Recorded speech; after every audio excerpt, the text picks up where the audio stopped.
May certification o dito na sinabit si Mr. Dan Telachica dated September 30, 2023. Lagay ho dito, babasahin ko, si Lynn, okay lang? Opo. Sige, sabay tayo. Ano?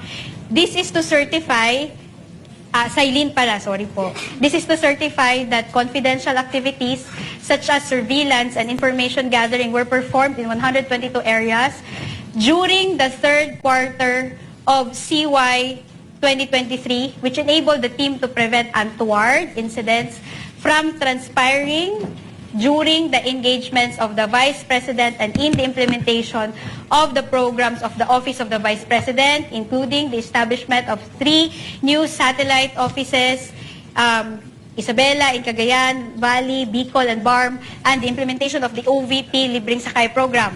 Tama ho ba yung binabasa ko?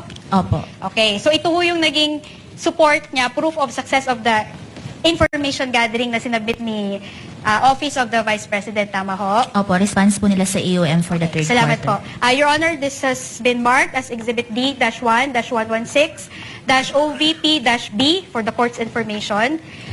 Now, may naka-attach ho dito na PIOR, no? Yun yung tawag natin doon, no? Protective Intelligence Operations Report for the engagements of Vice President Sara Z. Duterte for the third quarter of 2023. Okay, nakikita niyo ho ba yan? Opo.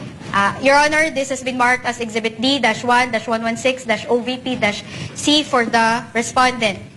Now, tingnan ho natin yung scope again, Silene. No?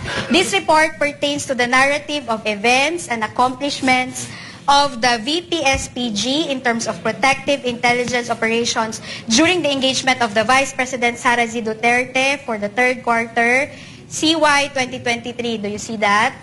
Opo. Okay, salamat. Number 4, narrative.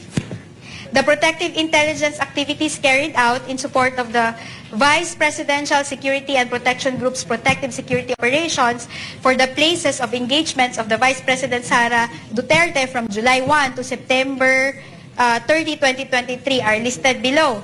Tama ba yung binabasa ko? Opo, tama po. May nakalagay ho doon, DPWH inauguration and opening of Davao City Coastal Bypass Project, Segment A. Date covered, June 28 to July 1, 2023. Location, Davao City, Coastal Road, Times Beach, Ecoland, Davao City. Sakto? Sakto pa yung binabasa ko? Opo, tama. Okay, thank you.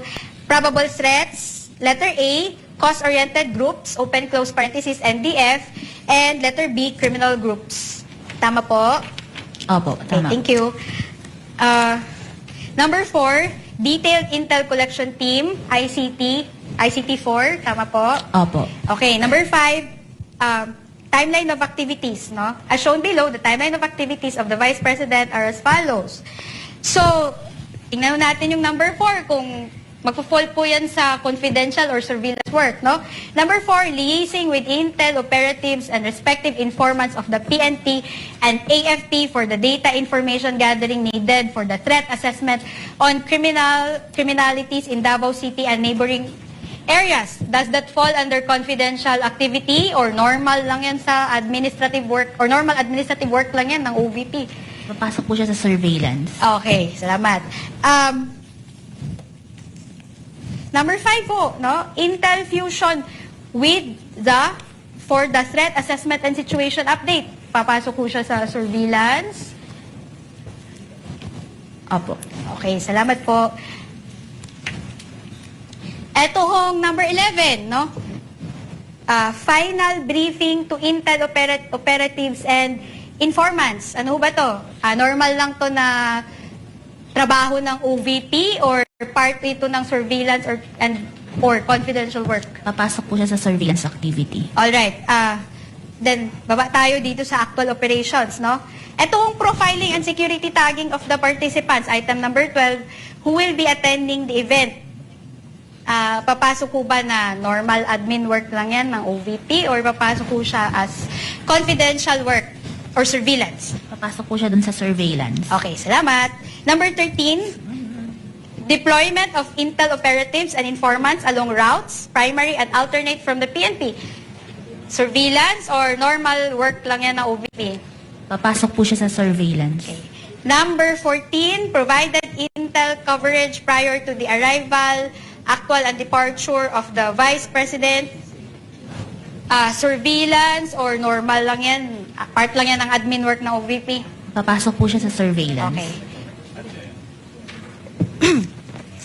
So, post-operation.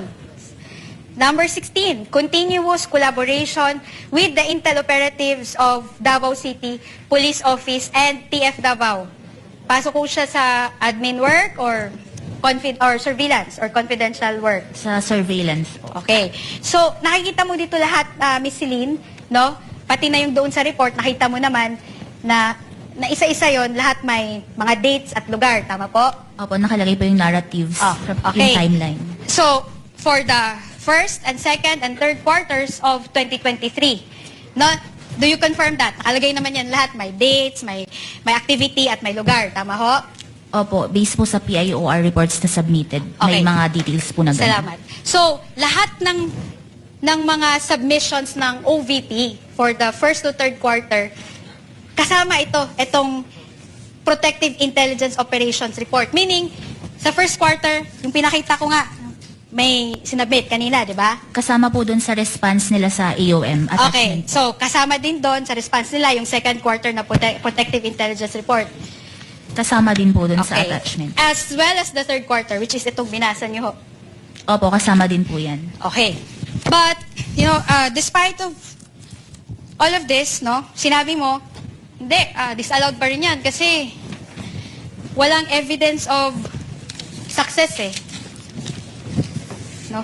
Walang evidence of success eh, no? Wait lang.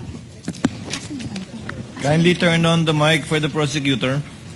Your Honor, the counsel is being argumentative with the No, witness. I'm We just object. I'm asking a question. Sabi ko, What is the question again? ang question ko, despite of all of those reports, no, dinisallow nyo pa rin yung payment of rewards. Kasi sabi ninyo, no proof of success. Di ba? Argumentative, Your Honor. Hindi, That is the finding of this Kaya nga witness. sinasabi ko, attorney, kaya nga kinukonfirm ko. Counsel, if you please. Witness may answer. Objection is overruled. Witness said that she indeed disallowed and or gave AOMs because there was no proof of success. I even remember her saying, wala naman daw nahuli. So, please answer, Celine. Yes po, kasama po yun sa notice of disallowance ko na na-issue noong March 31, 2026. Hindi po sufficient yung PIOR and certification na evidence na nagpapakita ng success ng information gathering. Okay, I get that. But are you aware that one of the purposes of intelligence work is crime prevention? Your Honor, please, may we know where this is leading? Because we are not talking about intelligence funds. We're talking Well, about... confidential funds. So I convert my Confidential funds. question, Your Honor. Counsel, kindly Yes. wait for Attorney Capulan to finish with her objection. Are you referring to... Counsel, I I kindly, will rephrase my or question. I will confidential rephrase my funds? question. counsels, please address the court, not Your each Honor, other. please. Your Honor, please. Your Honor, please, may I object to this line of questioning? In fact, I have not stood up because all the questions referred to intelligence funds, Your Honor, when the topic today is confidential funds. And I would like to put that on record, Your Honor, especially this last question, where she Your Honor. specifically refers to conclusions as to use of intelligence funds. The objection is noted, and counsel has already stated that she will rephrase. Kindly rephrase, Attorney Christine. All right. So, ang tanong ko kanina, no, sabi nyo nga, no, dinisallow nyo yung rewards kasi nga walang evidence of success ng information gathering. Tama ho? Opo. Okay. Kasi nga ho, gusto nyo ng proof na may nahuli. Sinabi nyo yan kahapon sa testimony nyo. Yes po, kasi naipakita po doon yung probable threats. So, ang hinihanap na proof of success is kung may na-apprehend po. Okay, apprehended. So, apprehensions, no? So, ang tanong ko sa'yo ngayon, alam niyo ho ba, no? Do you know that one of the purposes of a confidential activity or a surveillance is crime prevention? Alam niyo ba yon? Ang sa confidential... Hindi, alam niyo ho ba yon? Tanong ko lang ho, alam niyo ho ba na isa sa mga purposes ng surveillance or ng confidential work ay crime prevention? Alam niyo ho ba yon? Kasama po ang crime prevention pero depende rin po ito sa just mandate, answer my question, mandate ng yes or agency. no. Attorney Do you Celine. agree? Yeah. Kasama po ba yon o hindi? Yung sa crime prevention po, kasama po yun sa... Wait, pero let her depende answer. pa rin po ito sa, sa mandate po ng Ang ganda agency. lang, kasama po ba siya sa surveillance at paggamit ng confidential fund, crime prevention? Yes or no? Opo, kasama po. Okay, salamat, Celine.